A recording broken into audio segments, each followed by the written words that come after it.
for joining us again for another episode. We've finally got Gibbo back. Mate, how are you? Well, I'm back. As we were discussing earlier, the Rambo thing really put me off. They did me dirty. So Rambo wasn't the only one with PTSD after that one. No, I was very traumatised and disappointed. Didn't sleep well for quite a long time after that. So prick of a movie. Did you dig any tunnels in your backyard to deal with the? Yeah, I've got a whole network. It's a whole network. I thought it'd be therapeutic, but it just made it worse. Oh man, that movie is fucking unbelievable. I cannot believe you've been out of action for that long. Well, I can't really blame it all on that. I just had the scheduling stuff and life, man. Life gets in the way sometimes. Yeah, and it was fucking difficult with all this COVID shit. And yep. It's all played up, but it's good to have you back in. And we've decided to put one of the big ticket action films on the table tonight, 1998's Armageddon. But before we get into that, Gibbo, it's been a long time. Give us a bit of a run through of what you've been watching since we last heard from you. As you can imagine, quite a bit on here. I'll just go through it really quick. If you guys hear something you like, maybe just maybe chime in, but otherwise I'll just sort of gloss over everything. I did the Witcher series, which I was a pretty big fan of. That was all right. Watched Six Underground on Netflix.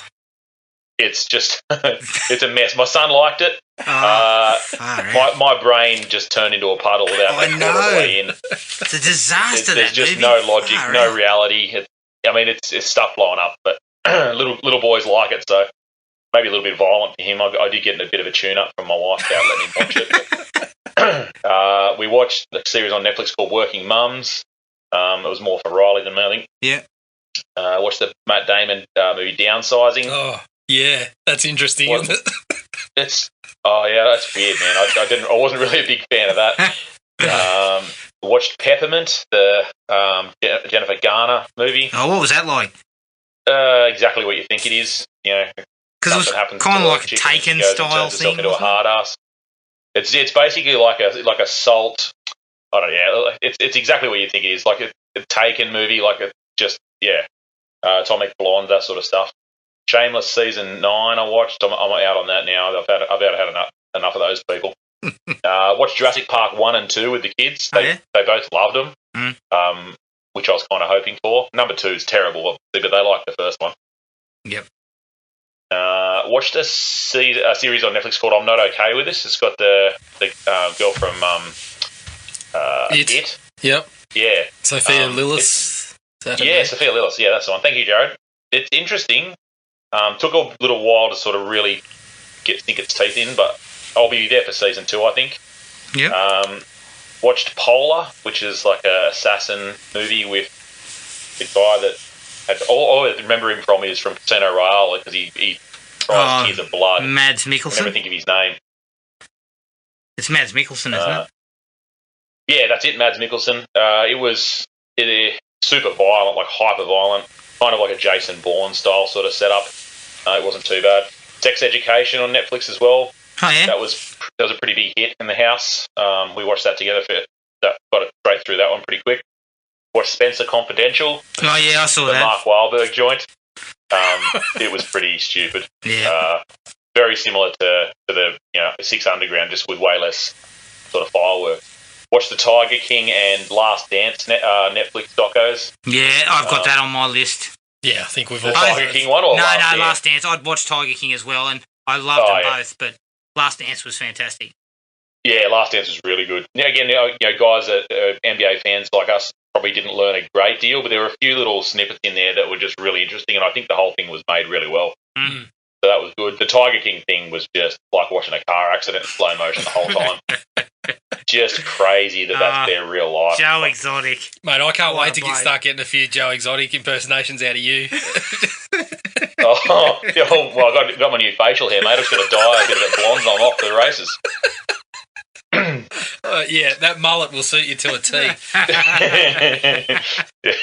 I watched Extraction on Netflix, the Hemsworth movie. I'm keen to watch that. Any good?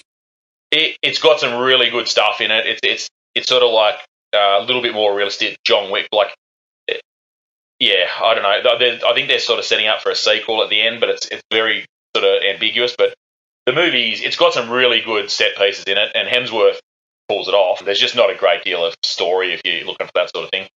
But yeah, no, it's worth a look for sure for action fans. We watched Afterlife on Netflix. I watched that too. Ricky Gervais.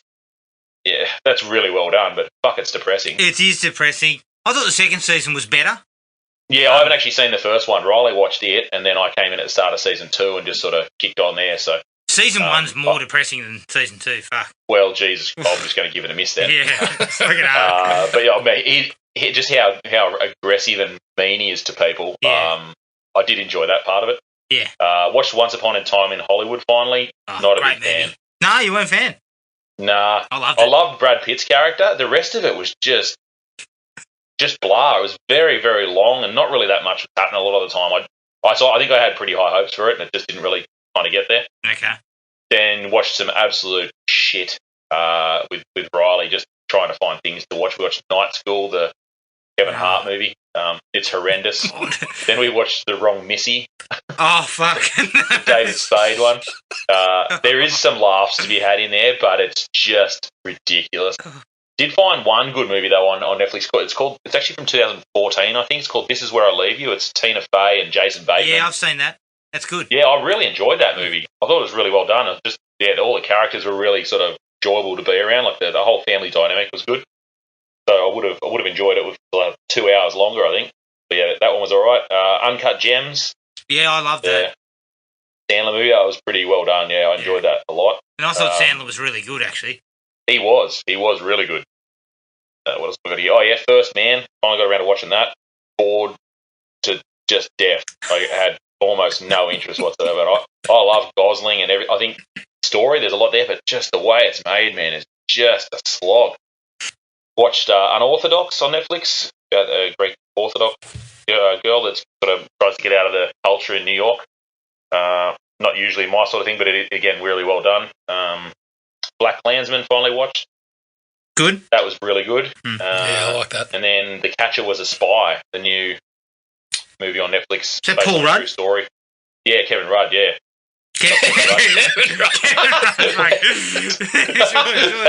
That was Freudian, that one. Oh, shit. Yeah, no, it's really good though. That was really pretty cool. It's based on a true story too. So, and then the last one, I finally got around to watching Heat. I'd never seen Heat before. Mate, I don't like Heat. I don't know why. It's a didn't fucking mind slog, it. right? I figured out I'd actually seen little bits of it here and there. Yeah. But I'd never seen the whole movie. But yeah, it was basically because Bill Simmons and Chris Ryan and those guys always go on about how amazing it is. And I just don't see it. Yeah, like I'm one of the minority who doesn't like it. I just didn't like it. I just found it was boring. It was I wasn't blown. Like it's fine, but I wasn't blown away by any stretch. Yeah. If I am looking for a Michael Mann film, but I did want to mention to you guys too. They actually just did Armageddon on the rewatchables. Did you guys know that? No. Yeah. So they're stealing ideas off us already. Yeah, bastards. Right. Yeah. Well, I'll have to check that out. Yeah. I was going to say I'll have to have a listen too. Yep. So that's everything, mate. That's it for me, though. That's a bit of a quick overview. Yeah, a bit dirty. I didn't want to go into any of that. There's too much volume. They're trying to cut a slice of our listenership. Yeah. the slice that's still left after the poor sound work. Okay, I'll whip through mine pretty fast. I didn't have a lot. I watched Trial by Media. Yeah, the series on Netflix. Yep. Not bad. Look, it was a little bit, once again, like a lot of that stuff. It's really well made, but deja vu. This one was at least a little different because it was looking at it from a perspective of how the media handled it. Yeah, and their kind of role in it. Yeah. I found there to be a couple of really good ones. Then there was a couple of real boring ones. Yeah, well, there was one about some congressman or something. Oh, shit. Yeah. Wish this one would finish quickly. Mm-hmm. Obviously, I watched The Last Dance. As I said before, I watched The Dark Side of the Ring. Finished that season up. Same. Phenomenal. Yeah, really great. Some of them were great. Like great the last series. one was awesome. The one that I really liked was the one about Owen Hart. Yeah, that was excellent. That was gold. Yep.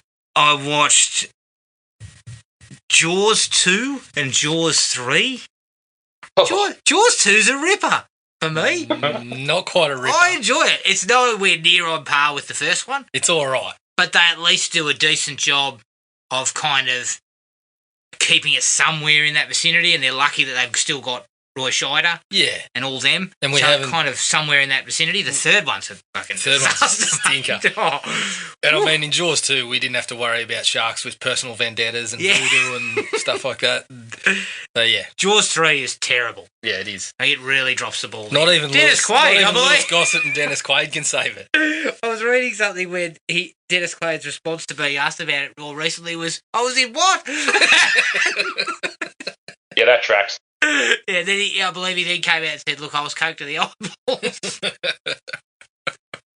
Right. I watched Onward. Yep. On Disney Plus. I really liked it. Yeah, it was really, really good. Yeah, I'm kind of glad, that kind of skipped cinemas or had limited time in the cinemas and then went on Disney Plus because of COVID. Yeah. Got an opportunity to see it straight away rather than, 6 months down the track. Just Pixar creating another enjoyable world and nailing all the emotional beats and everything. Yeah. I thought it was great. Speaking of Dennis, watch that one with the kids. Yeah, definitely check it out, mate. It's worth it. Speaking of Dennis Quaid, I jumped on one that I'd always wanted to see, but I just thought I'd never forgot it. I'd never sort of got around to it. Legion? Does anyone remember Legion? Yeah, isn't that the one with Paul Bettany? Yeah. Yep. I thought the idea, I'm sitting there thinking, this could be awesome. The cast, Charles Dutton, Dennis Quaid, Tyrese Gibson, it had a really good cast. It was fucking shocking. It was awful. Like, the whole idea of kind of trapping them in the diner out in the middle of nowhere by the devil would have been great. Nah. Yeah, no, I've seen the title card for that one a bunch of times, and I've always just skimmed over it. It never grabbed me. It's just, look, I've taken the bullet for you, for both of you. I remember seeing the preview, and I thought, exactly, so I thought that seems like a really good idea. And then reviews came out? Reviews were absolutely shocking, and then it was in the cinemas for like a week, and I thought, oh, well, I haven't missed anything there. So. And the last one for me was, after watching The Last Dance, I went back and watched Hoop Dreams again. Yep. That is, I actually, The Last Dance is better made and very accessible because it's about people that we know and we saw play and all that. But Hoop Dreams is, I think, a better overall doco-style thing because it's fucking sad, mate. It's kind of the other side of that coin. Yeah. Jordan won everything. Yeah.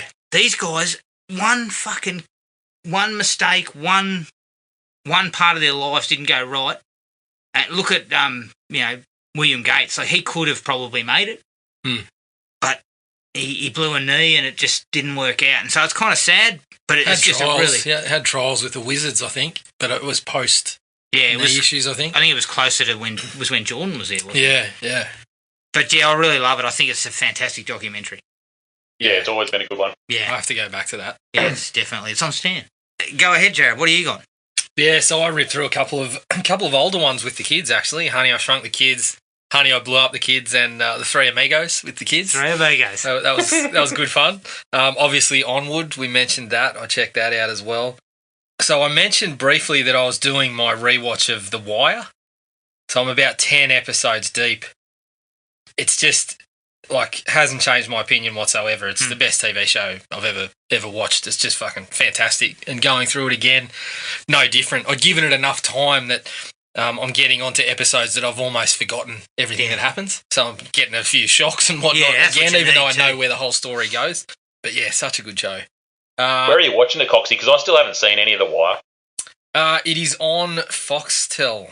So you would probably be, you probably yelled at someone too many times to be able to access it at this point. Yeah, that's a hard pass. Between Foxtel and IONET, I don't have a great deal of affinity for those companies. Yeah. No, although they, I think Foxtel has gone with Binge now. Yeah. That Binge service is actually Foxtel's. Yeah, it is. For $15 a month. So you might be able to get a free trial for a month and knock out The Wire and then yell at them on the phone again to cancel it or something. Yeah, but if it's run by Foxtel, it's probably a very good chance of that. Yeah, that'd be the only chance I'm going to do it. Yeah. I'm in the last season of Gotham, about 5 episodes from finishing the whole thing, I think. Can't wait. Look, it's been a bit of a chore because I'd tried to knock out a couple of seasons just on the trot. So I'm getting to the point where I want to finish it just to get to other stuff. But it's not because it's a bad show or anything. I actually appreciate some of the twists and turns they took. Look, I've been pretty clear that I think I really enjoyed some of the takes on the characters. Some of them they just fucked up royally. But it's an entertaining show. It's fucking ridiculous. It's crazy. Entertaining enough. Obviously, Dark Side of the Ring as well. Yeah. Trial by Media, saw that. Started rewatching The Mandalorian, season 1. Okay. Because I really enjoyed it, and my kids said, "Can we have a look at it again? We want to see Baby." Well, don't want Baby Yoda. Don't want to go too far into it, but yeah, loved it. It's so good. It's just like a western. It's like an old timey western, but in the Star Wars world. So I'm a big fan of that one. Some of the newer movies I watched, I checked out Lords of Chaos, which is the one with one of the Culkin brothers about the band in Norway, I think it was, where the lead singer got murdered by one of the other blokes, and who like it was just it's a fairly famous story in kind of black metal. No, it wasn't on stage. It wasn't on stage, but they were a black metal band, and the lead singer ended up being killed by one of them. One of the other guys in the band was involved in a bloody murder. Aside from that, like it's a pretty. Like it's a story you can see why it got made into a movie. The movie was okay. It wasn't very good. I didn't love it. The performances were all right, but the story was just a bit kind of I don't know. It was just a bit sort of considering the levels of it. It was a bit bland, and it kind of seemed to place one of the guys as perhaps he was just kind of acting and whatever. But I mean, the shit they were involved in was pretty seedy. So yeah, I wasn't a huge fan of it. Serenity. I don't know how Matthew McConaughey and Anne Hathaway and even Jason Clarke got tied up in this nonsense. Don't watch it. They thought it was called Serenity now. I don't know. It just popped up on Stan, and I stumbled into it for some reason. I don't know. I caught up on an old one that I've been meaning to see for years, and Amazon did me good for once and put it on there. Dark Knight of the Scarecrow, the old TV movie. It was all right. No, there's not a lot of slasher type elements in there. It's got a bit of Halloween to it in the way that it's shot and the way that things go down, but you barely see the guy that's after them. Yeah. So, but it was really enjoyable. Very tense. Good acting performances. I would check it out if you haven't seen it. Mortal Kombat, Scorpion's Revenge. Animated movie. Yeah, pretty good. Actually pretty good. They follow, if you've played the games, they follow storylines from the games pretty well. So I quite enjoyed it. And another one of my favourite movies so far this year, The Peanut Butter Falcon. Oh, I saw that. Yeah. Loved it. Oh, I loved it. It was really good. Probably a little bit predictable in where it goes, but the story's very fresh, like an original story, and the chemistry between Zach Gottsagen and Shia LaBeouf was fucking awesome. I thought they both did a great job. So I would check that out if you haven't seen it. And Riley's been wanting me to watch that one with her for a while. Yeah, it's awesome. I would get on it ASAP. I think it's great. Definitely worth watch. And that was it. All right.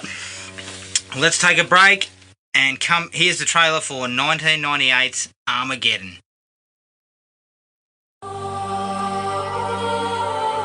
Life is short. I love you. Love is forever. Will you marry me? Gracie grew up to become a full-blown hottie. You're talking about my little girl, all right? But you never know what the future holds. Until it hits. It's a meteor shower. This new one you're tracking. How big? It's what we call a global killer. Nothing would survive, not even bacteria. The United States government just asked us to save the world. Anybody want to say no? Think we'll get hazard pay out of this? They'll do it. They've made a few requests, though. Such as? Oscar here has got some outstanding parking tickets. Max would like you to bring back 8-track tapes. Not sure if that's going to work. Yeah, one more thing. None of them want to pay taxes again. Ever. United States astronauts train for years. You have 12 days. You stick that in me, I'm going to stab you in the heart with it. On July 1st. Tell me you've never let anybody down before. Never quit yet. How's that? Earth's darkest day How you feeling? Good. Considering I've never been this scared in my entire life. will be man's finest hour. I'm marrying you. You bet you are. Bruce Willis, Billy Bob Thornton, Liv Tyler, Ben Affleck, Will Patton, Steve Buscemi. Whoa! This is so much fun, it's freaky. All the time in the world We have 18 minutes to zero barrier. is all they've got. We all gotta die, right? I'm the guy who gets to do it saving the world.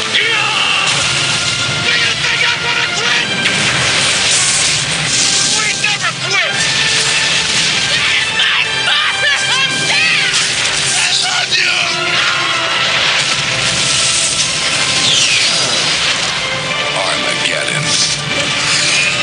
A Jerry Bruckheimer production, directed by Michael Bay.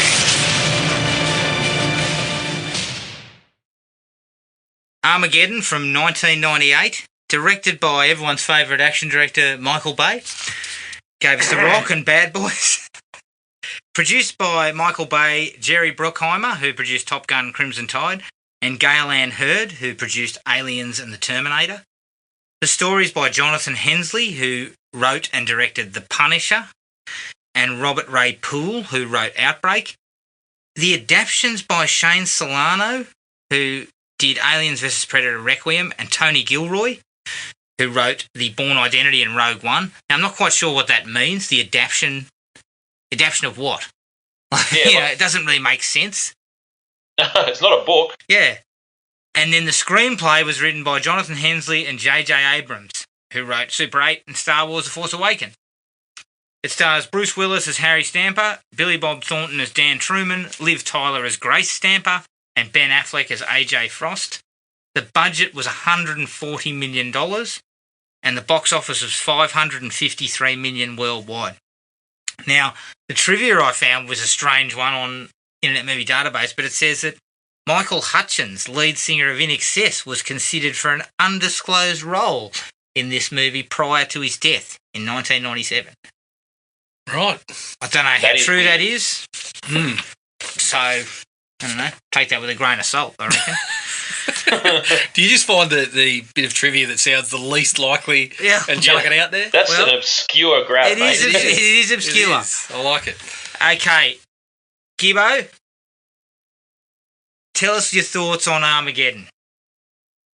Thought I liked it a lot more than I did. You really have to leave your brain at the door, like from the start.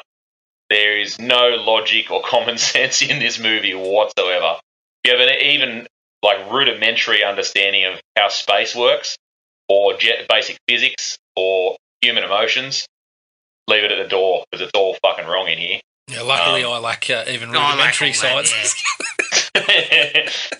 That said, there is some stuff to be enjoyed in there. A lot of the character interactions. There's some good one-liners, and there's some stuff at the end that you and I spoke about earlier. Actually, that the heartstring stuff at the end. This movie is one of the only movies that gets me every time.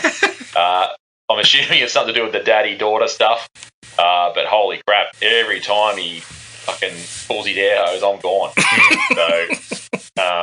Who's pulling their air hose over this side? That you or? It could go either way, really. But What do I you guess it's another one of those movies you think you have an idea in your head of how much you enjoy it, and then when you watch it as an older person, you pay a bit more attention, and some things just start really getting your goat. You're just like, fuck. Yeah. So, I'd probably still give it maybe a 3 out of 5 with nostalgia bonus points, but it's a bit of a mess in some spots. I mean, it's so disgustingly Michael Bay. I think after all the Transformers abominations and stuff like that, you just can't unsee it now. So Yeah. I think it's done a bit of damage there, but I still had a bit of fun watching it. It's just it's not what I remembered, unfortunately. Yeah, look, I'd probably agree there. I remember when we talked about this when we were rating Bruce Willis's films, and we mentioned it was a silver on a good day of gold. I'd like to rescind that vote. Yeah, I think we'd have to rescind that. I had a lot of fun with it. It's dumb as dog shit, but that's what these disaster films kind of were. You know, like you're not supposed to be rooted in fact. I mean, if I wanted to be rooted in fact and drama, I'd be watching Deep Impact, which was fucking crap. So I'm happy to cop it. And for about an hour and 20 minutes, the first hour and 20 minutes, I'm having a great time. I'm loving it.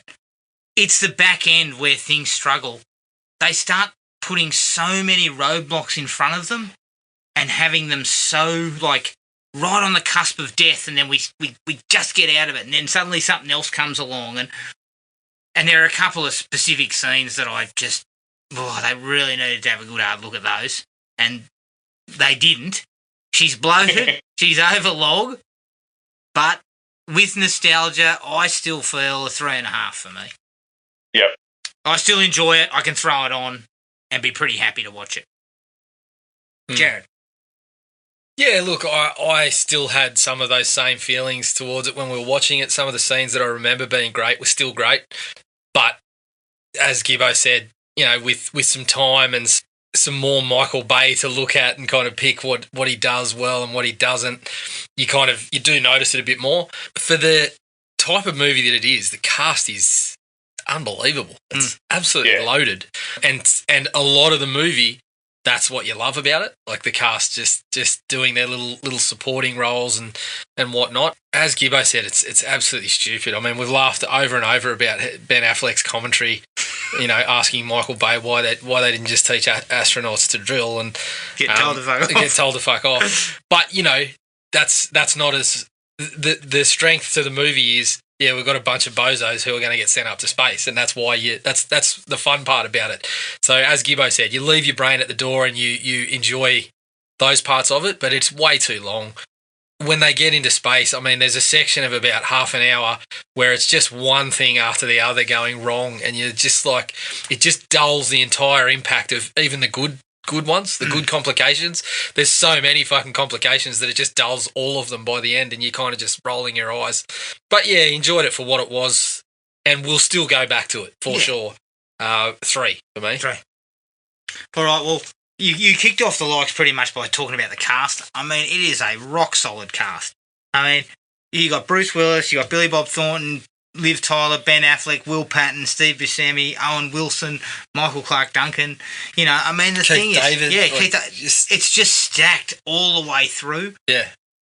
And all of them do the required job. Yeah. You know, you're getting pros who know what they're doing. I mean, Billy Bob Thornton is more than qualified to deliver lines like, you know, excuse me, sir, but it's a big ass sky. Like, it's absolutely stacked. And I think it would be interesting to... It would be a lesser film with a lesser cast. Yeah, definitely. I mean, I'm a huge Will Patton guy. Yeah, he is just fantastic. Yep. Very underrated. I said to you earlier, I've got to give props to Ben Affleck. I just can't understand the hate that he gets as an actor. Like, people, for certain stretches, you'd bring up Ben Affleck and people would just snicker. And I watched this and I'm like, he's almost the best thing in it. Yeah. Because he can do that comedic kind of smart-assy role, but he's also a good enough actor to pull off the emotional parts that need to be done. So, yeah, I can't get the hate for him as an actor. So, I mean, he picked some really shit movies to do. Maybe that's what it is. People just associated bad choices with bad actor, but he's far from it. Yeah, totally agree. Don't have an issue with Ben Affleck at all in this film.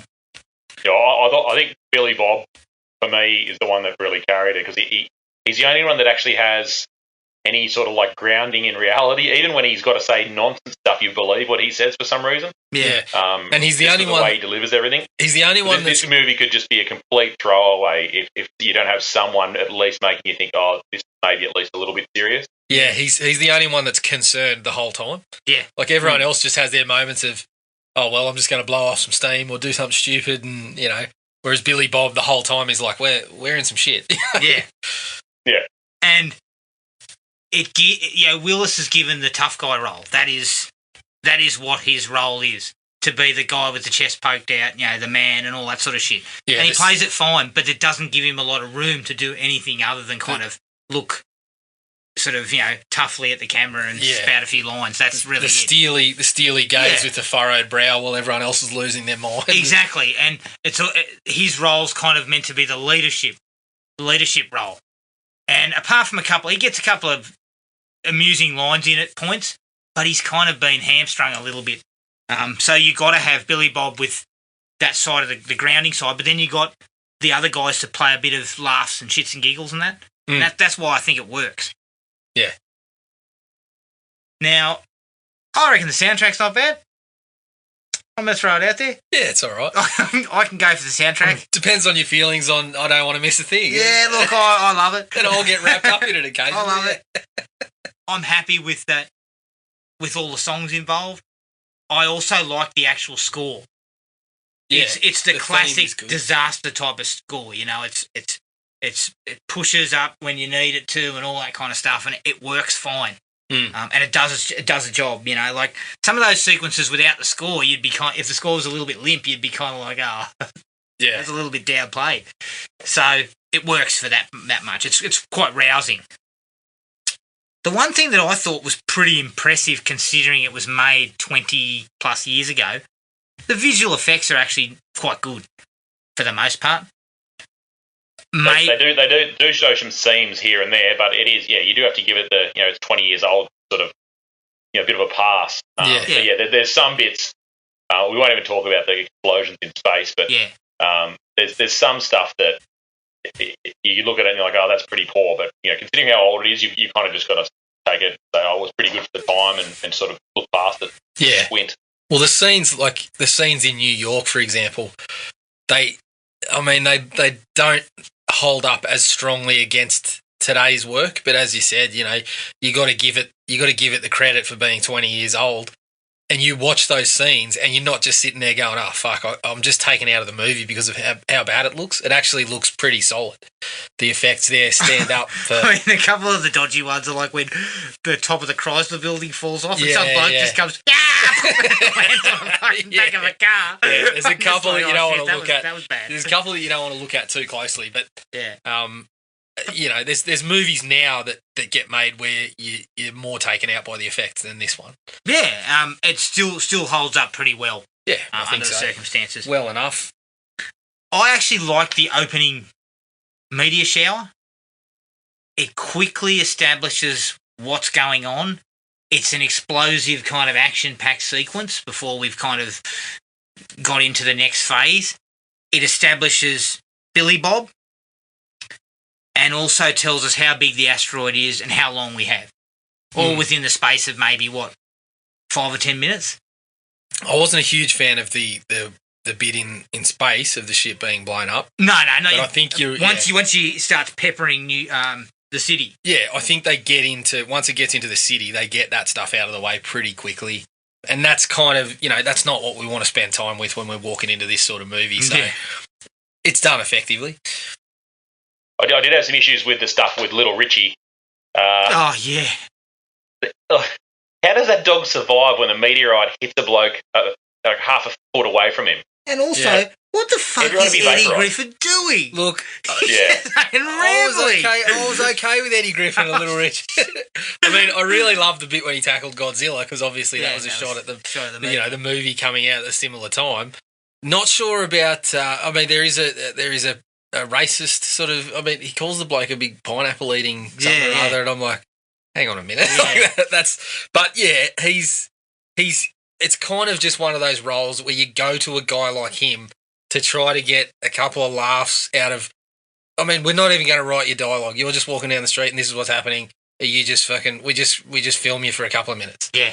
And I think for that sort of thing, he's okay. He does enough. I don't know what he's talking about. I don't know. I think him and Mr. Cooper were having a fucking competition to see who was fucking stuck out as like a sore thumb the most. Well, I had a little bit of nostalgia seeing Mr. Cooper there, Mr. Cooper driving the cab. But it sets, the thing for me is you're getting those guys because you're trying to set the tone. Yeah. And the tone is obviously disaster movie, but we're going to try and get a few laughs out of it too. We're not going to take it all too seriously. Yeah, and I guess that sets, you're only a couple of minutes in. And you're playing that card. Yeah. That's fine. I actually liked the introduction to Harry, Grace, and some of the team on the rig. It was fairly quick. It had a few laughs. It establishes a couple of the characters really quickly. The look on Bruce Willis's face when she goes, when I got my period, Rockout had to take me down to Taipei and give me some Tampax. And he fucking puts his hand out and he's looking at me like, what the fuck? He's like, I didn't show her how to do it, Harry. I told her how to do it. And then he looks at Chick, Will Patton, and he also has a look on his face like, oh shit. Yeah.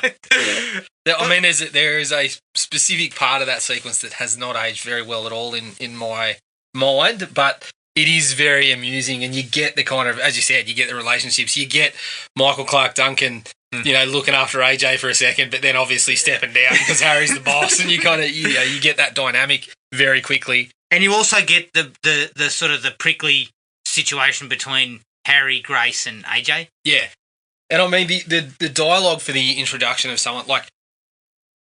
We spoke not long ago about how Shocker was, dropping exposition and how it was just the way she says, hi, Harry, or whatever, and he says, I've told you a million times to call me Dad.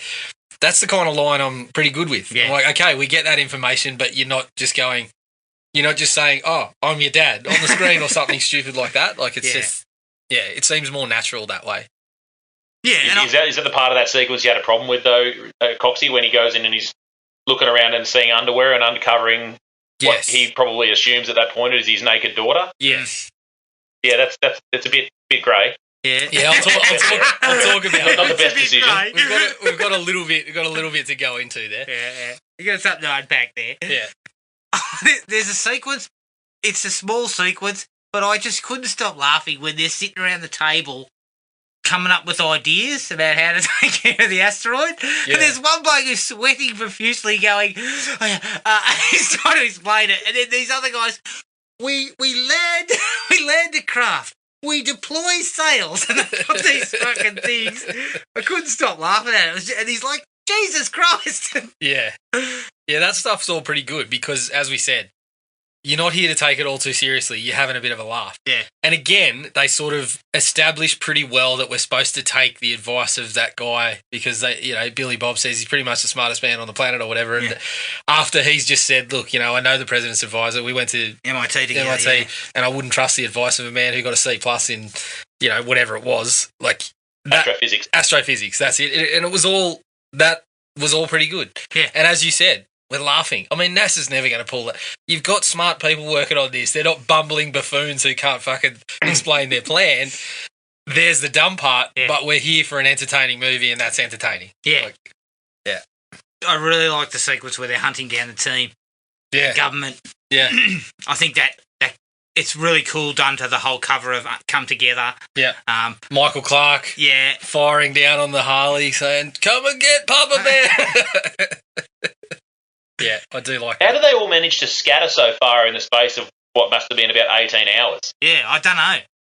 Yeah, I'm not sure, and I'm not sure why they never really explained why Michael Clark was fucking leading the police on some sort of manhunt. I think it was because briefly touched on later that some of them had federal charges or some shit on it. But I'm sitting there looking at it going, okay, he's free, he's gainfully employed in a big business. I think if there was anything, it'd be pretty minor, or he wouldn't. Yeah. But yeah, you push that aside again. I think Rockhound's probably the only one that really needed to consider running from the police based on pretty much every single comment he makes about underage women. Yes, very much so.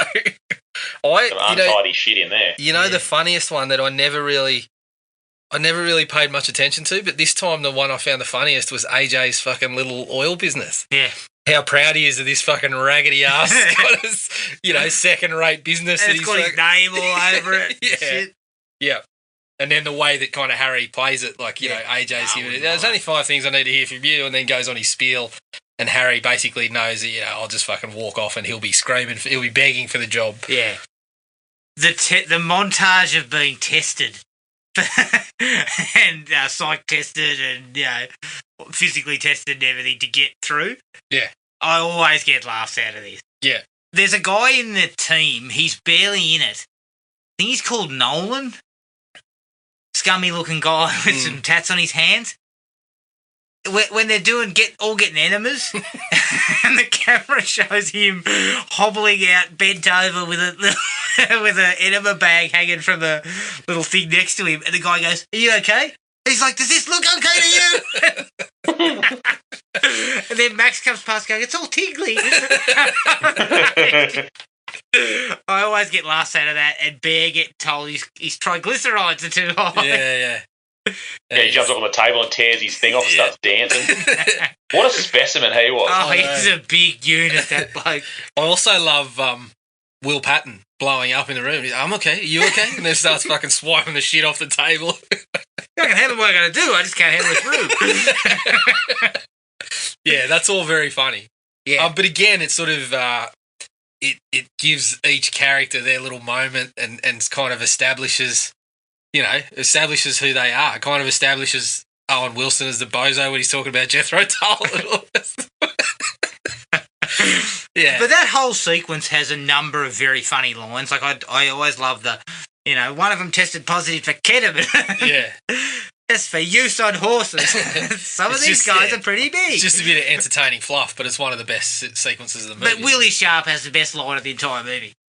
When they come walking out in slow-mo, and he's like, talk about the wrong stuff. Yeah. What about Keith David? When he's running down the rap sheet and saying, you've left the fate of the planet. What does he say? In a bunch of retards I wouldn't trust with a potato gun. I mean, a little bit harsh from Keith, but the man can deliver a line. Yeah.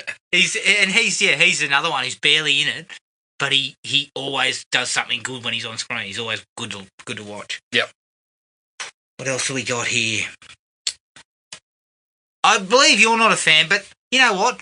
The presidential speech and the actual takeoff of the shuttles, it always gets me. It's, to me, that stuff is shot and edited really, really well. Maybe the speech is a bit shaky. I'll put it this way. The lead up, including Affleck and Liv Tyler, him talking about the animal crackers, followed up by Will Patton and his son, which gets me every time. And then to the takeoff, I think all that stuff is great, bar the speech. I was listening to the speech this time going, fuck. It's a bit kind of corny. He really went for the Independence Day presidential address. It didn't work. It didn't work, I didn't think. But all in all, I'm very, very much okay with that sequence. I really, really liked all of that, really, bar the speech. Yeah, the speech is a bit rough. It's trying too hard to be super hokey, and it just doesn't play well. The guy that's delivering it, it's no Bill Pullman. No, you're spot on there, Gibbo. Bill Pullman delivers with much less. This guy kind of goes on a little bit, and it's trying to kind of hit these particular things, you know, and it's so it feels a little bit contrived. I like the idea, like the shots that it was playing over and everything, but yeah, the speech was a little bit too contrived, not as strong as some of the other ones with some of the other stirring speeches in Hollywood. Yeah, that's probably I can understand why he'd be a little bit underselling of it too, because he doesn't even have a name in the movie. He's just the president. Yeah, true. He is just the president. He does have one great line for me, though. This is the anomaly at 1400 hours. This is the anomaly at 1500 hours. And he just goes, enough with this anomaly horse shit. Yeah. The takeoff is, this is where Bay shines. Like, it's really, really well done. From the editing to the shots he gets to the way he does it, it's just all of it.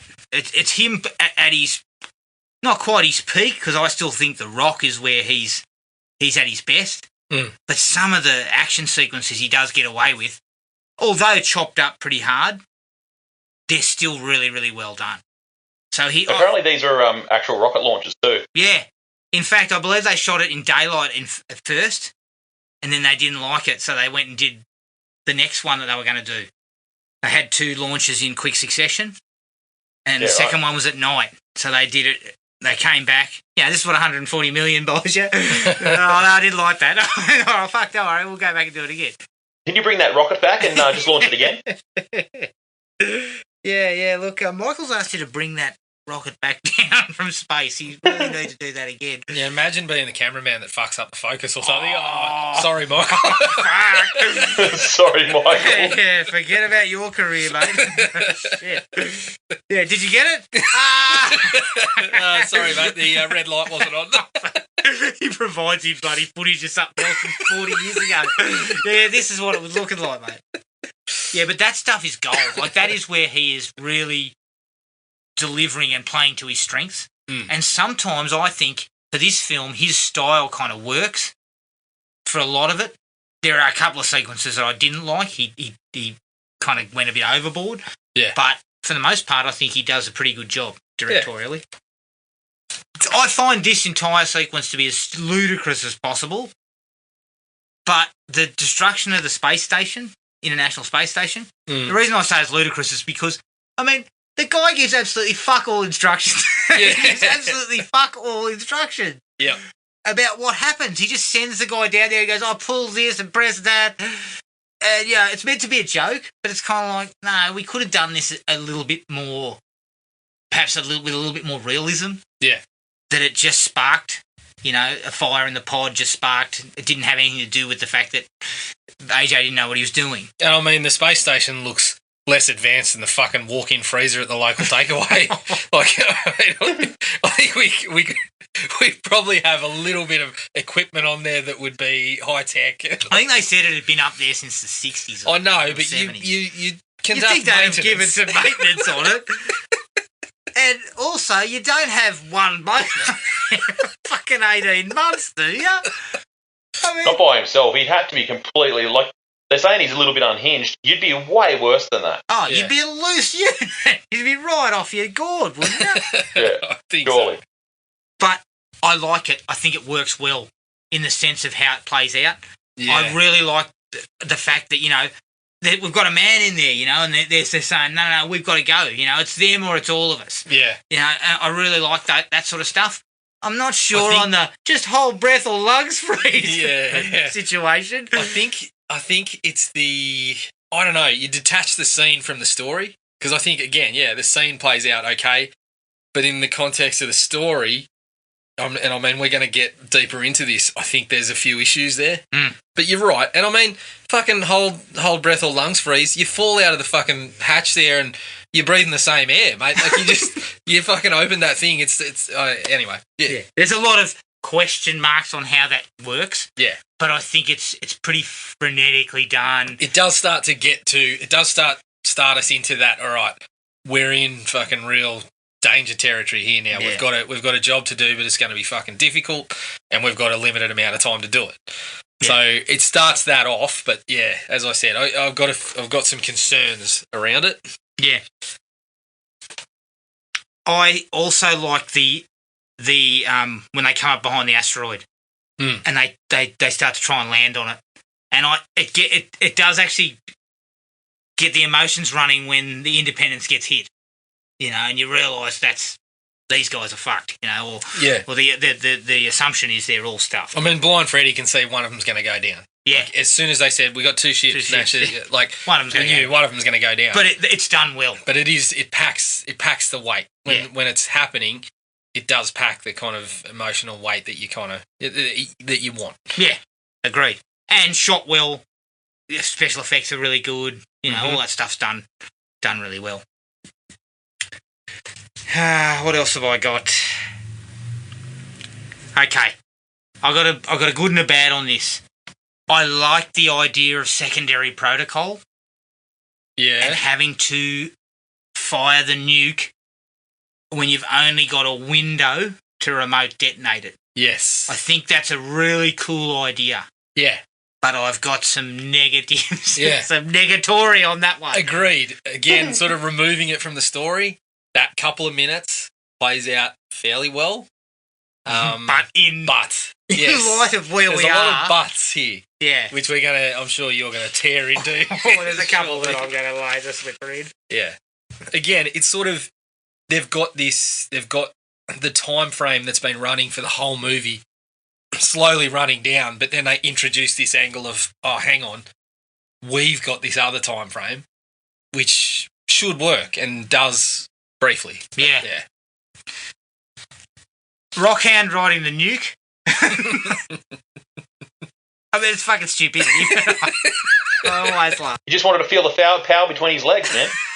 This is where we talk about, the actors getting it done for you. Yeah. Like that's a nothing. It's nothing. But Steve Buscemi's. I mean, I was giggling just about every time he said something when he's going through that space Mate, dimension. William Like, Fichtner delivers the best though. Get off the nuclear weapon Yeah. now. But I also, when he turns around and he says, "Hey," I can't remember his name. Sharp. But he says, "Hey, Sharp." And Sharp turns around, he's going, "No, no." I even laughed at that. Yeah. Just because of Steve Buscemi. I mean, he's a strange-looking unit. Yeah. And a funny man, so he managed to get a laugh out of me out of something that really could have just been absolutely nothing. Totally agree. Again, I don't know whether this was that played out that well. You had to do it, and I was kind of okay with the destruction of the armadillo in Harry's crew. Because A, you had to get rid of characters. Max had to go. Yeah. And you had to then put the whole thing of the mission's over. Yeah. Again, you knew it was going to happen. Like, there was no... As soon as they split up, but the armadillo survived, you were just waiting. You were like, oh, yeah, this drill's going to go, or something's going to go wrong. It went very wrong, which was a bit of a shock in some ways. But, yeah, you knew it was going to happen again.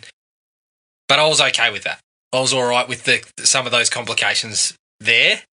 A little bit bloated, but okay. Yeah. Yep.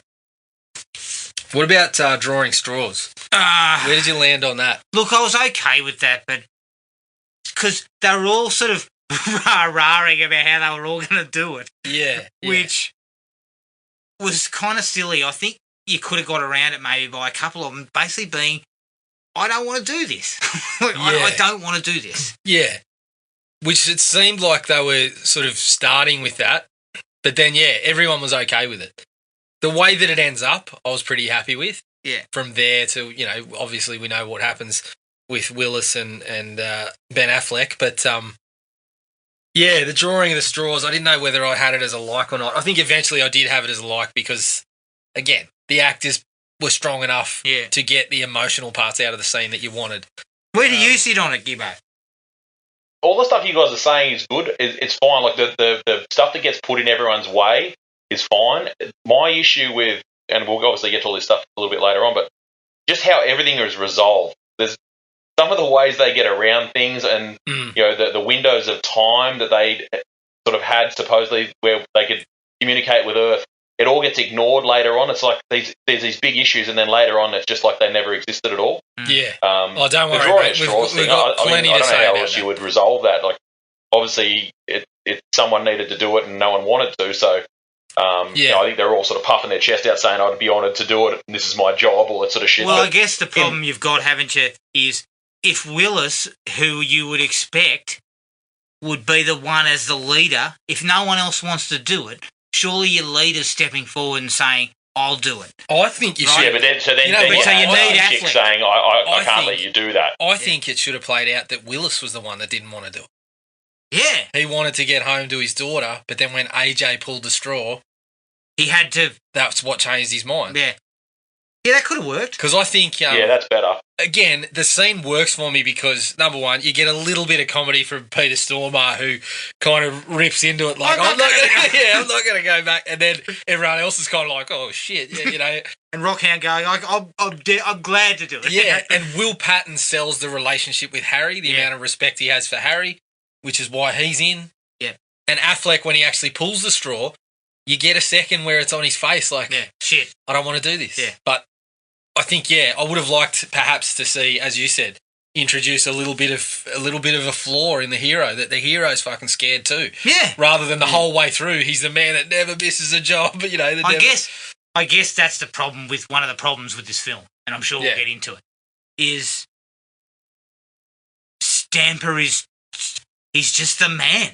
Yeah. For all seasons. Ultimately, I put the scene as a like because it got the emotions out of me. Yeah.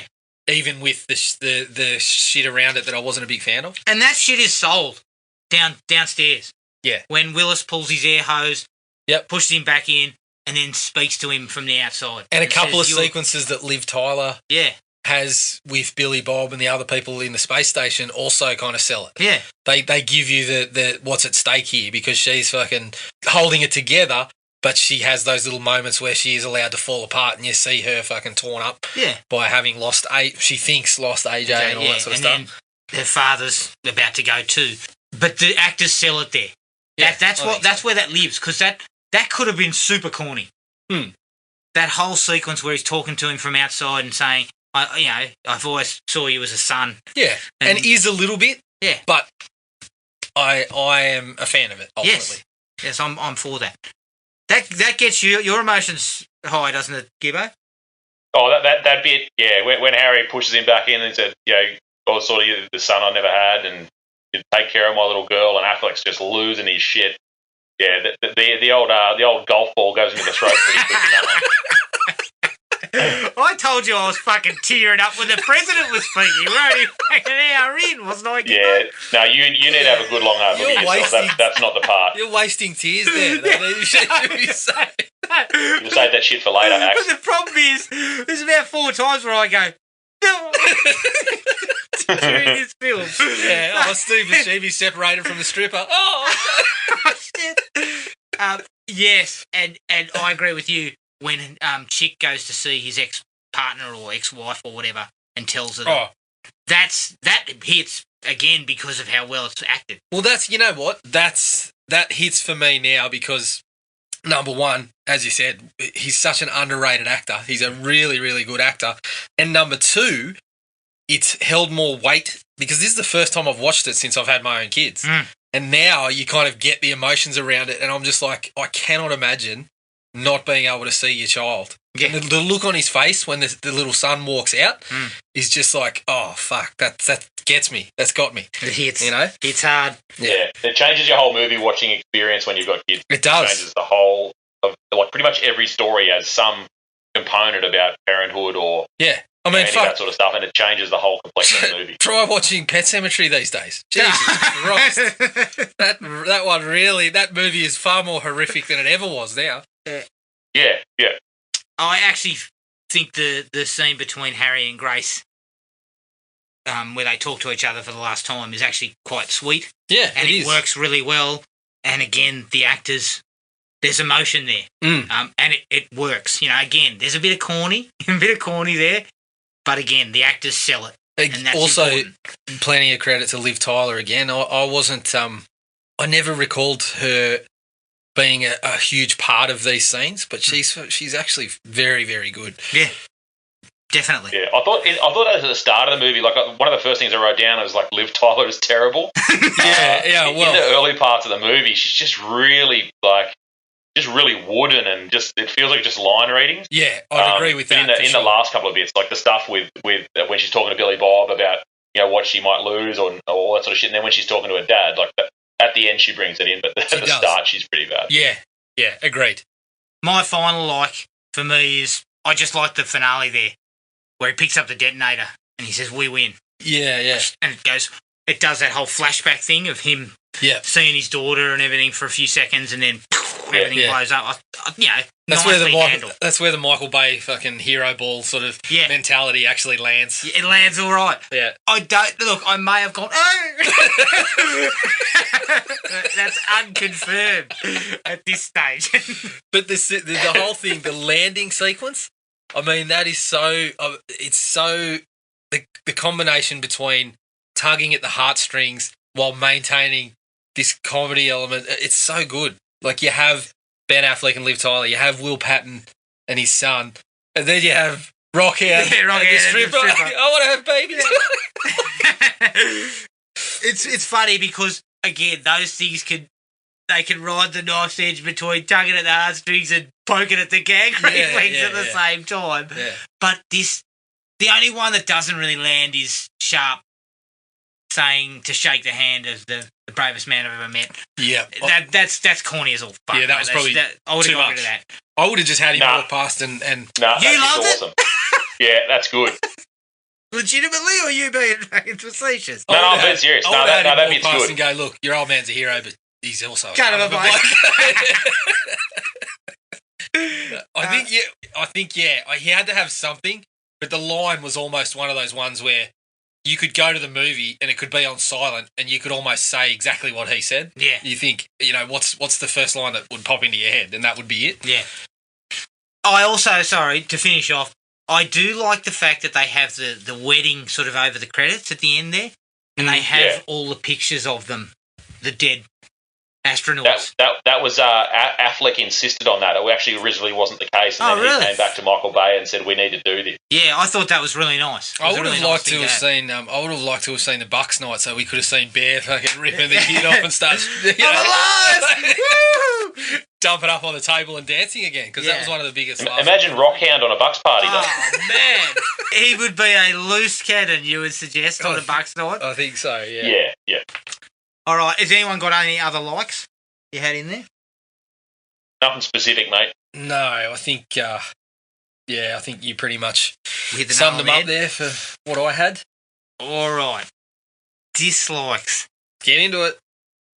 We've talked about the actors and we've talked about these two specific actors being quite good, and they were, but Billy Bob and Liv Tyler don't really get a lot to do in the big scheme of things. Billy Bob does for a while, but as they get up in space, it kind of obviously it goes to they shift to the teams as you would. But I mean, there are times where Liv Tyler's just laying there, like, sitting in the office in a darkened office, laying on a table, basically. So there are points where they are just almost cut out of it. Yeah, outside of the remote detonation stuff. Yeah, Billy Bob gets sidelined pretty heavily. I know the FBI kind of take over, or the government take over, but still, you could have had a bit more of him, I reckon. Keep him in there. Yeah, but then again, we're talking about trimming. Yeah, well, shit. Fat Trimming. That's you bring that up. The movie is far too fucking bloated. Yeah. Way too bloated. 2 hours 20. It could have been. Well, it's 2 hours. Fucking. It says 2:30, but by the time the credits hit, it's 2:20. But it could have been 1:45. I reckon it could have been. I would have been happy with 1 hour 50, something like that. Easily. There's a lot of the stuff down the stretch that we were going to talk about and we'll bring up that could have just gone altogether, I think. Yeah, I reckon. Or some of it. There's a sequence on the oil rig, where the oil actually... Yeah. They hit oil. Yep. That's very poorly directed. I mean, you cannot see what's happening. There is shaking cameras left and right. There's shit flying everywhere. There's people diving off things as oil spurts and fire goes behind them. Yeah. And I'm like, how the fuck has this happened? The whole bloody rig would be on fire. Yeah, look, I'm not an experienced oil driller, so I'm not sure exactly what was going on there. But yeah, it wasn't one of the most memorable scenes. My biggest. I mean, if you're worried about fires on an oil rig, you're probably not like stomping around shooting a shotgun at all the oil barrels either. Exactly. I actually think we'll get to that one now. That scene has aged extremely badly. Yeah. I obviously when I first saw this, I was a fucking 17-year-old kid. Obviously a bigger bozo than I am now. I have learned a couple of things in those years. But the sequence of him, as Gibbo mentioned, staying in AJ's room and then pulling the covers back and whatever. It's the first time I watched it this time going, Liv Tyler is your very adult daughter, mate. Like, you need to fucking pull back on that sort of shit. Step back out of there, she's brother. not 15. Yeah. Like, get out of there, Bruce. My recollection was of them being very young. Yeah. But they're not quite that young. No. Shit, they're in their 20s. Yeah. Easy. Yeah. And by extension, Michael Bay's, he's been criticised for his treatment of women and whatever, and I never really was looking that deeply for it. But this one, it's front and centre with sequences like that. With the sequence where the bird walks in and says to the bloke, your dinner's ready or whatever. Yeah, and he says, give me the book. I'm just getting inside, get the fucking book, get the book. It starts like ranting like a lunatic, which is essentially what Megan Fox said Michael Bay does on the set. So I'm kind of like, oh wow, this is pretty bad. There's a couple of those sequences that don't work at all. I think they're very poor. Yeah, when you see them together with Michael Bay's whole filmography, you're like, he really does have issues with how he crafts the women in the movies. Yeah. He actually does have. And again, it comes back to Liv Tyler there. having very little to do in the film as well. Yeah. Because it's all about, and again, what I was saying about Harry, and I'm not knocking Bruce Willis' performance or anything like that. All I'm saying is the guy is just a man for all seasons. Like, there is nothing Harry Stamper can't get done. No, exactly right. To me, what you said would have been the perfect tonic for that. He's up on the rock, they've got to blow it, and at the point of having to do this heroic thing, he actually says, I don't think I can do it. Yeah. I'm afraid to do it. Yeah. And that would have humanised the bloke. And Willis has always had a lot of those action roles where that's what they've done. Yeah. They've given him a human element. But this is his least human. Well, maybe he's fucking subhuman. Maybe Willis has a Rock / Vin Diesel style contract where, you know, a points system, but there's points on particular emotions that he can show. You can only spend 5 points or something. Look, I can only cry once. Look, that is where we're going. Yeah, one time. You've got 5 points to spend. You spend 4 on Steely and you know, strong resolve. No, they go, listen, we need you to be scared. You've spent all your points on Steely. Yeah, that'll cost you 3 points. You've only got 2 to spend. Yeah. And it's no surprise that this is the kind of movie he was put into. Yeah. You know, because he produces that kind of steely, tough guy sort of stuff well. But I just felt they could have humanised him because he's like a robot. Like, he's like the Terminator. Yeah. Like, there's nothing that can possibly shake the guy. Yes. I mean, fuck, this is the sort of thing Arnie could have been. It was actually originally, they had Arnold in mind for that role. Did they? I would have loved that. Yeah, that was a real thing. Oh, imagine that. Yeah. Imagine Arnie trying to deliver that monologue about when they're fighting over the nuclear weapon. What with this? Clancy, get your clothes. Like, come on. Oh, it's good to have you back. But even like the fact that Harry thinks he can cruise around and actually shoot a shotgun at one of his staff members in front of all of his other staff, like, he wasn't trying to scare him. He was trying to hit him. Yeah.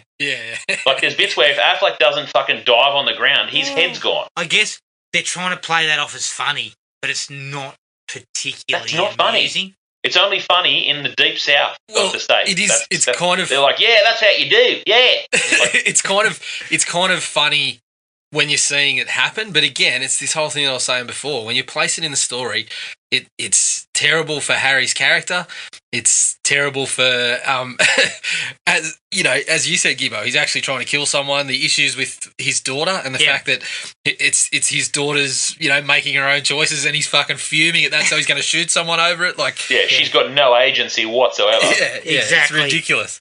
The only redeeming part is the way that she sort of stands up to him about it and the way she frames it. Like, yeah, definitely. I just don't care. Like, and he's like, oh, well, this is going to happen. She goes, cool, I quit. Like, she's trying to do the right thing. So that they do know that it's problematic, but exactly. Still, it's not real good for Harry. It's sort of like I was looking at that and I'm like, I'm glad she got the opportunity to fire back. But even with that, they still make Harry look kind of like king shit and heroic for doing that. Yeah.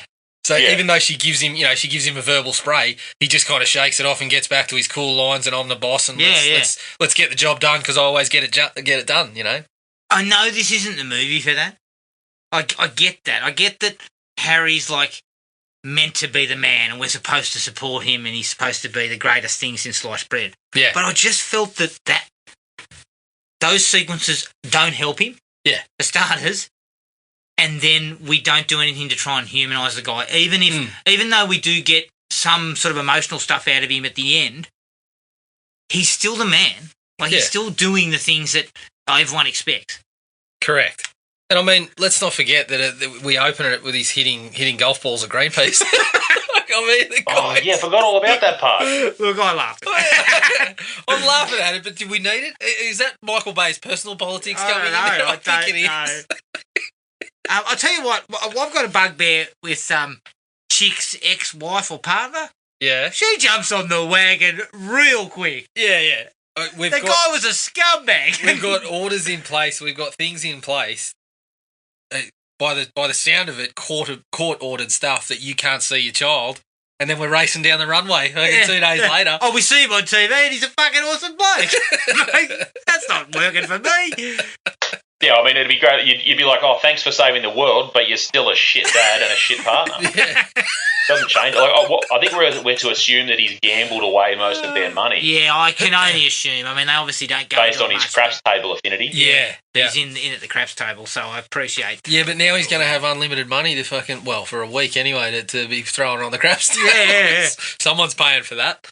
I love that when you think about it too. Like, if he could have asked for anything, he wanted the week at the fucking at Caesar's Palace in the presidential suite, or it ended up being. You know what he could have asked for? Free college for his son and a house for his ex-partner. Yeah, but you don't do that. He hasn't really learned his lesson. Says it all, doesn't it? Says it all.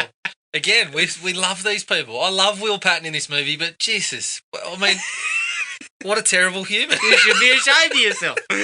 Before we get too far off, you know, the Bruce Willis being able to do anything he fucking likes. Yeah. Ben Affleck brought this up, but I want to know who keeps the power ranking on fucking deep drillers. I know. And, I mean, Bruce Willis dresses down a guy that's described as the smartest man on the planet about constructing a drill. Yeah. And I know they say, oh, it's my fucking patent. But still, he works for NASA, and they're in awe of how smart he is. I don't know about you, but I am looking when the bloke says to me, "Listen, can you go up there?" I'm like, "No, I cannot. I am not a spaceman." I'm sorry to tell you, I can't help you. Yeah. But the other thing is, as you guys are saying, this guy's the smartest person on the planet. What he can't read, like, really just basic blueprints, and builds the propulsion system on this drill backwards. Yeah. That's what they're basically saying. He's like, "What? Let me guess. You keep chewing up rotors." And he's like, "Yeah." Like, he's just blown away that this guy's so wise. Yeah, it's total shit. Oh, yeah. The entire sequence, including the whole thing about, and I know they're trying to sort of pass it off. Yeah. It's like, you're fucking NASA. You've got other people behind you backing you up. Yeah. And they're like, nah, this is all we've got. It's like bullshit. Absolute bullshit. Once we get Rockhound in there too and discover that he's just a genius that likes to do the job. Yeah, that was crap. He leaves again all of NASA's finest standing around like fucking Ralph Wiggum when he starts explaining things. It's like, what? Bunch of slack-jawed yokels. Yeah.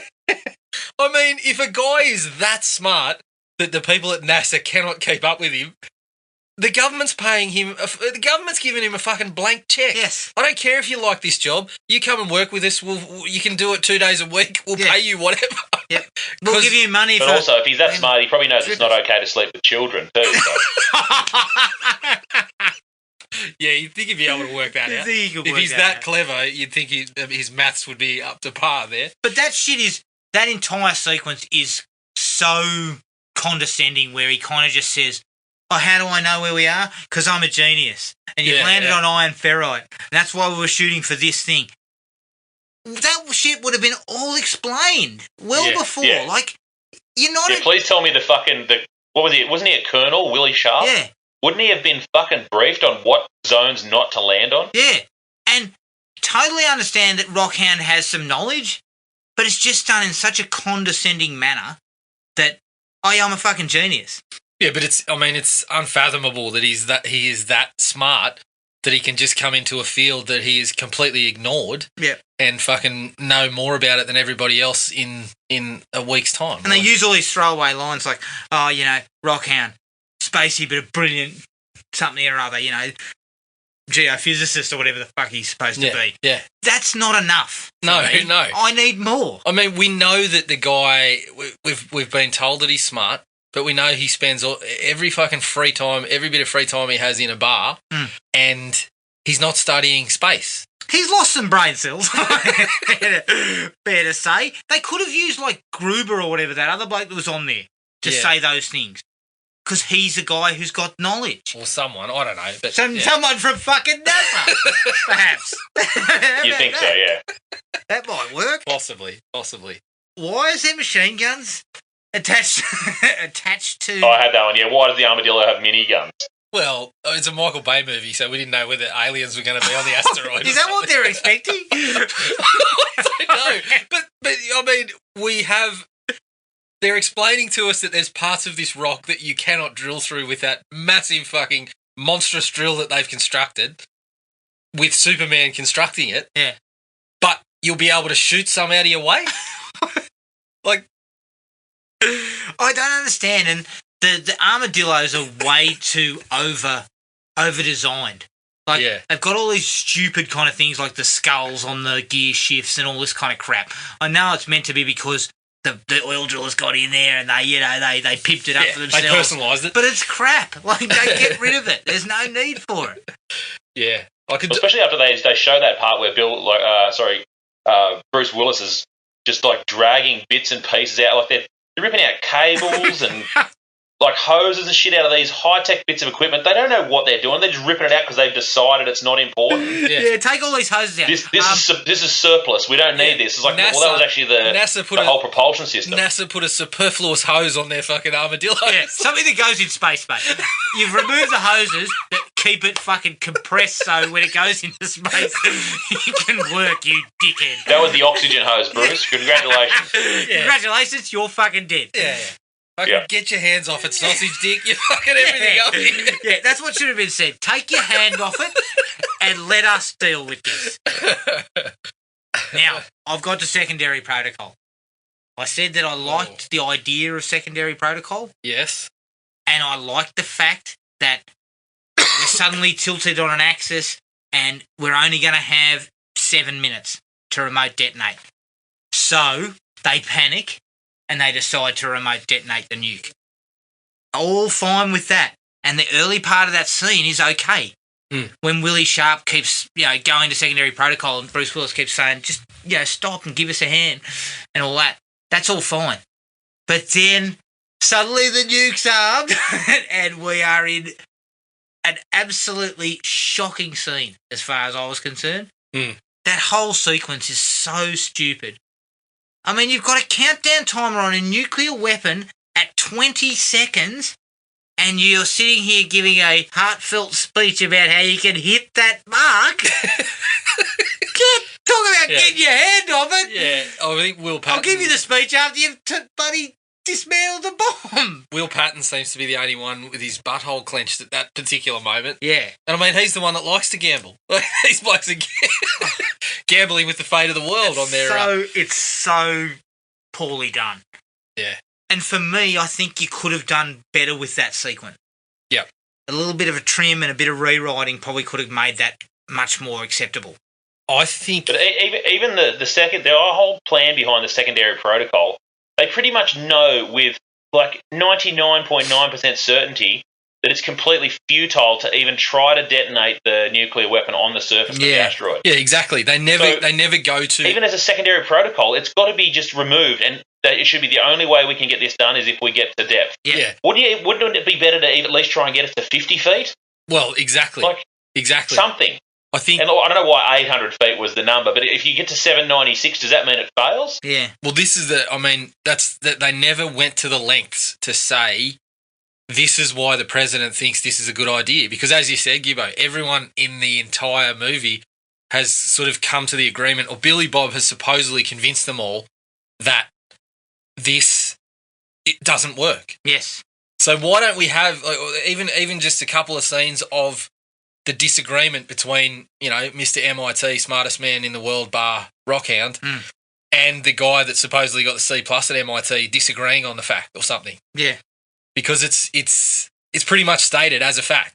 This will not work if you get it down to this point. There's no alternative point of view here that could still be considered by the president. But my thinking too is it's the last chance you've got of possibly saving the planet. Yes. So you don't remote detonate the nuke on the surface. You don't have the opportunity to do that. So what you do is you say we gamble. They're out of radio range. It's like gamble. And I think that was that kind of felt like the point. It had been established that it's 800 feet or nothing. Yep. So why are we going at fucking 50 feet? I think a better way to do it would have been to have, they weren't having so many problems drilling, so we weren't blowing fucking rotors and transmissions every 5 minutes. We weren't only 50 feet deep. We were at the right depth. We were at a couple of hundred deep. Everything's going okay. And then the whole thing about we've only got 7 minutes to remote detonate, and the president's advisors pull the trigger too early, right? Something like it could have perhaps been worked better that way. Yeah. Because that's where some of the bloat is. Yeah. Oh, we blew a transmission. Oh, we've blown some rotors. It's not only that. I mean, this is probably my biggest issue with the movie is that too much goes wrong down the stretch. I mean, everything that could fucking go wrong goes wrong, and it all happens in succession. I mean, we start with the fuel lines. As I said to you, I didn't mind that scene, but in the context of the story, the fuel line stuff is fucking BS. Yeah. I mean, it's quite exciting to watch, but they get out with everyone and 90% fuel, and then we're just on to what the mission is. Yeah. So, did we need it? Do you even need to fucking stop at the space station? Yeah, it's not really a necessity. It was really just to have an action scene. I mean, we've eaten a lot of fucking bullshit to get where we are, that the drillers are going into space instead of the astronauts. I'm pretty sure we're not going to question whether they've got enough fuel to get where they need to go. Yeah. Like, it just sort of, it felt like the first in a long line of shit that just kept on happening, and some of it didn't need to happen. Yeah, I think that's fair enough. You want to talk about eating a lot of shit too? How about Peter Stormare's fucking accent? What part of Russia is he supposed to be from? I mean, he's the go-to when you just need someone from that region of the world. And when I say that region of the world, it seems to be half the planet. And Peter Stormare. Has he ever played an English-speaking role, considering he's not Russian? No, I don't, not that I'm aware of. I think only people. I know he's in Minority Report. He's in this. He's in. I think he's in one of. Is he in one of the John Wick movies? But he's always a Russian dude, and he's not Russian. No. Yeah. I'm not really sure why he gets typecast in these type of roles. I mean, he works regularly. Oh, he's a very good actor. He's actually in Swedish Dicks, and he's from Sweden. So there you go. He got to play it once. Bingo. But that makes more sense. Yeah. His involvement then adds another character that we seem to need to find some time for. And I'm not knocking Peter Stormare, and I got a couple of laughs out of Lev. Yeah. But it's like, you take out the sequence where they fuel up, you lose him too, you streamline a bit. Yeah. And then our first big action sequence in space is coming around the back of the moon and picking up the asteroid. Yep. But then you don't have someone that can fix the ship at the end when it won't take off, and you need someone to hit it with a shifter. I did you laugh need to have at his that. origin story, so you know that he likes to hit things with shifters. I did laugh at that, but it was just another in a long line of things that didn't need to happen, right? Yeah. I mean, if I can't fire the bloody rockets. So we go, yeah. We had the fuel line, we had the thrusters on the second armadillo, and them jumping the fucking canyon. That sequence is garbage. We haven't got to that yet. Well, we had the gas pocket, we had the drills fucking constantly breaking, then the one blowing up. Then we got the second one there, and then we get an asteroid fucking shower. It just continues and continues, and you're like, pick a couple of these things. Yes. Not all of them. It's like they felt that the more danger we put them in them, the more you're going to care. Yeah, but the effect was the opposite, because by the time you got to, I mean, the second armadillo getting there was pushing it, but I was like, okay, they've got there, we're back on track. Then the shower hits, and it was eye roll. It was just like, come on, seriously. So Gibbo, give us your thoughts on the armadillo, the flying armadillo. Right. So, we're talking about when Affleck decides they're going to jump over the canyon of shard rocks, right? Yeah. So, in theory, what they're talking about, they turn off the jets that give them the fake gravity, basically pushes them down onto the asteroid. He's like, we'll turn these off, we'll float over this thing. Yep. Great. So, if you're going to be floating with no ability to steer, maybe don't aim for the giant spire of rock that's the only one sticking out in that whole bit that you're aiming for. So then when they hit it, and he's like, all I'll do is I'll hit the jets and it'll push us back down. It only works if you're still on the exact same plane and axis as when you left originally. If your fucking armadillo's flipped over, which it's clearly doing, it's spiraling. Yeah, exactly. It's kind of corkscrewing. It could push you away from the asteroid as well. Yes, correct. Look, there's no mention of timing it when they're facing the right way. At one point, they mentioned they're a mile off the asteroid, and his jets are going to push him back down to it when he just turns them on.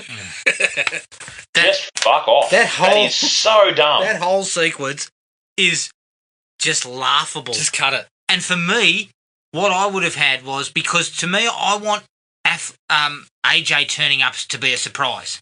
Okay, so what you'd have is you'd have the crash, you'd have them get the armadillo, but then it's not working, right? And then you cut away, you cut back to Harry and crew, and then they turn up and they followed a beacon, because remember he says there's something beeping, something beeping. Yeah. That's all you need. But we don't need to jump a fucking. The problem with him showing up as a surprise is it just feels like Deus Ex. It just feels like, Yeah, well, it just rolls in to save him when they need to be saved. So I can understand showing Affleck dealing with the ship going down and trying to get them there. Yeah. But it's just the issue for me is number one, don't jump the fucking canyon. Do something on a bit of a smaller scale, but we know the stakes are fucking huge. Yep. We know that if you don't get this done, the planet is gone. Yeah.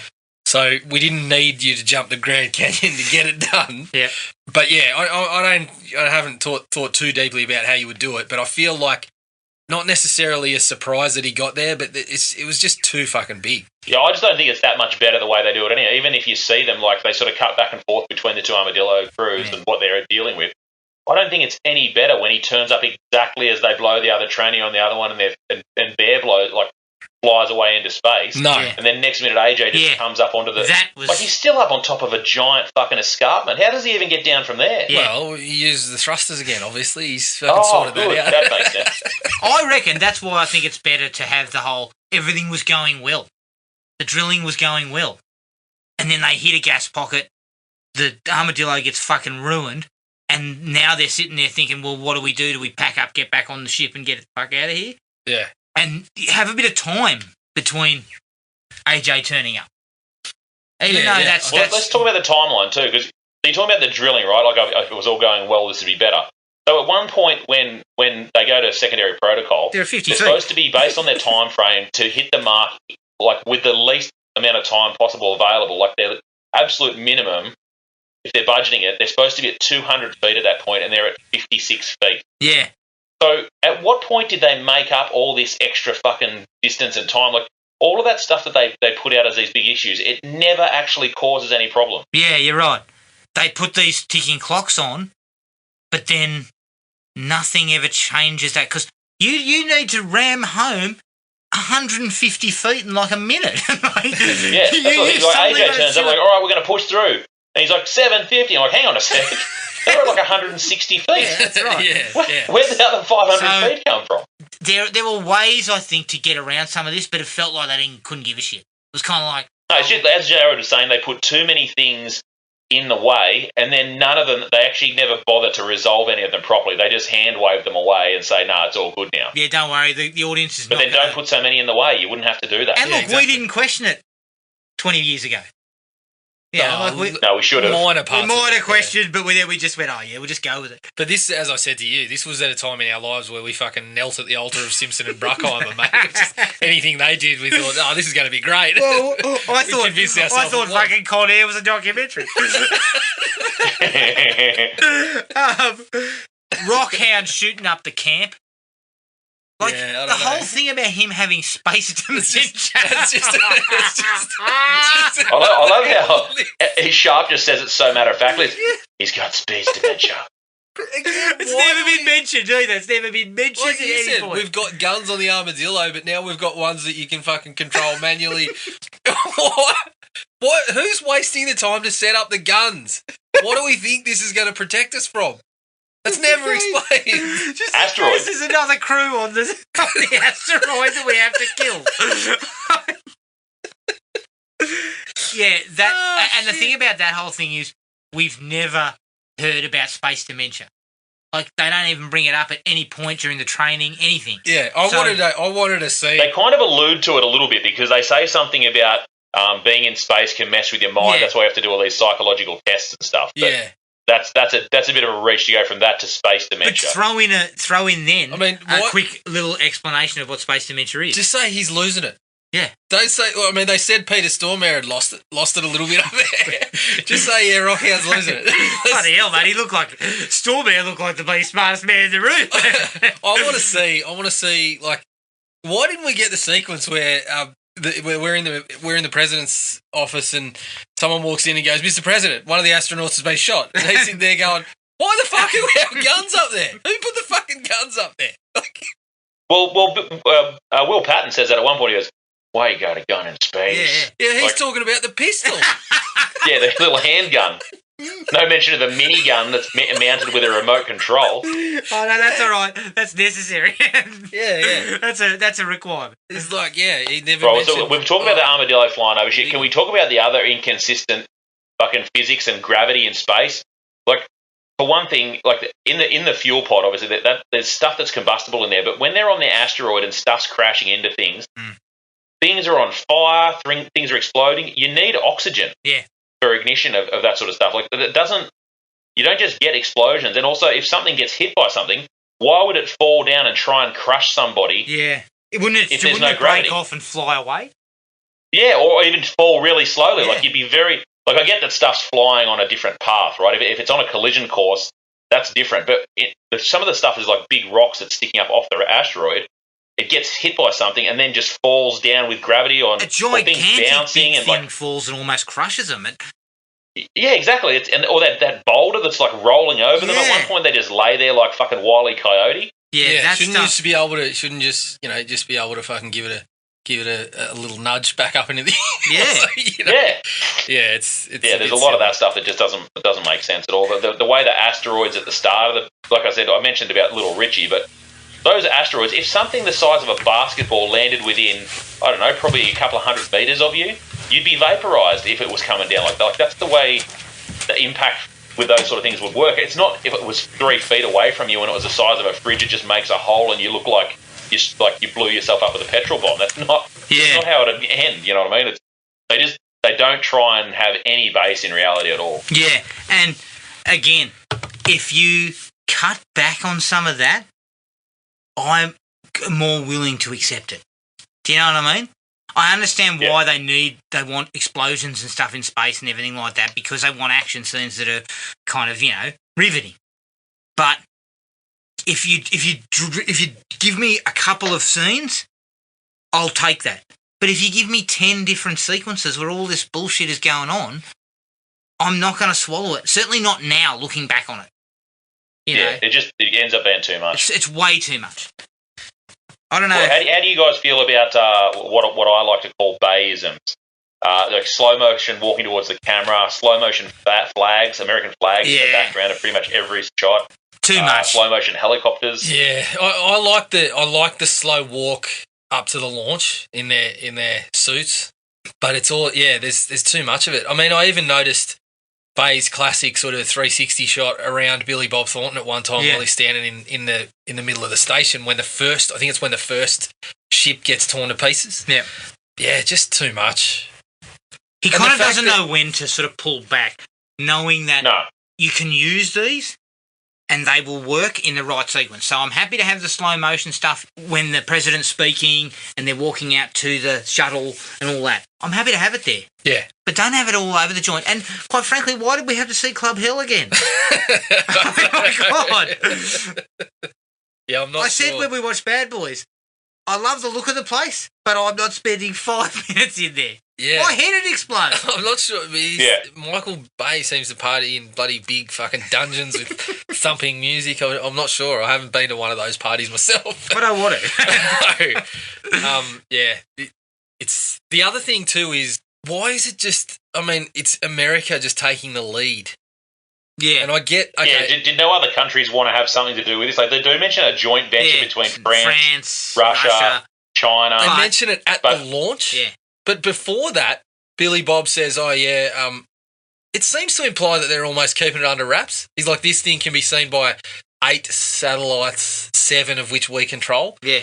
I mean, you don't tell Paris to fucking evacuate or something, or you know, like I don't know exactly. They didn't go too deep into the danger that was posed, but surely you give Paris a heads up. They can fucking have a look at the sky and see if they need to evacuate. Something is out there, people, and they keep it under wraps for quite a long time before they tell the world. Yeah, which seems strange considering you've got 18 days left. Correct. You need to tell the world now. Yeah.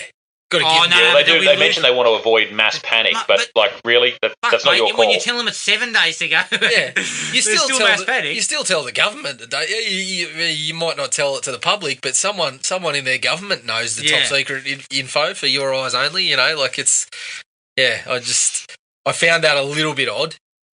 What about while we're talking about other countries that are involved too? When they do the montage scene of people listening to fucking handheld radios and God knows what else. I think a few of them are reading some message sticks, like as if they're from the 30s. There's a lot of racial profiling and cultural profiling going on. Yeah. All the Asian countries, people are wearing like their little hats and eating rice, and then you go to the guys in Italy laying on a Ducati motorbike with girls draped over him. Yeah, I saw all that. I think there's a guy in France eating a croissant. The guy in France is my favourite. He's fucking wearing a beret. I was going to say.